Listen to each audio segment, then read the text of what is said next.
Shirdi police Thane हद्दीमध्ये स्थानिक गुन्हे शाखेकडून प्रतिबंधित 4000 किलो मांगूर मासा जप्त, 29 लाखांचा मुद्देमाल जप्त। शिर्डी पोलीस ठाणे हद्दीत स्थानिक गुन्हे शाखेने मोठी कारवाई करत केंद्र सरकारने प्रतिबंधित केलेले सुमारे 4000 किलो मांगूर मासे जप्त केले आहेत आणि या कारवाईत अंदाजे 29 लाख रुपयांचा मुद्देमाल हस्तगत करण्यात आला असून जप्त माशांचा नाश करण्यात आला आहे। गुप्त बातमीदाराकडून मिळालेल्या माहितीनुसार ट्रक क्रमांक WB 25MH023 मध्ये प्रतिबंधित मांगूर मासे भरून नगर मनमाड महामार्गावरील निमगाव बायपास चौकातून वाहतूक होणार असल्याचं समोर आलंय। त्यानुसार पोलिसांनी सापळा रचून संबंधित ट्रक ताब्यात घेतला।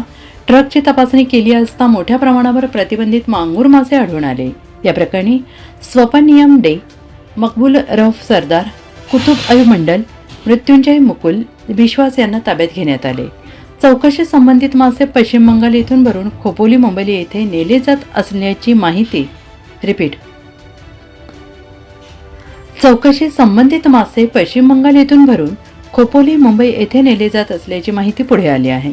मत्स्य व्यवसाय विभागाकडून खात्री केली असता ते मासे प्रतिबंधित मांगूर असल्याचे स्पष्ट झाले।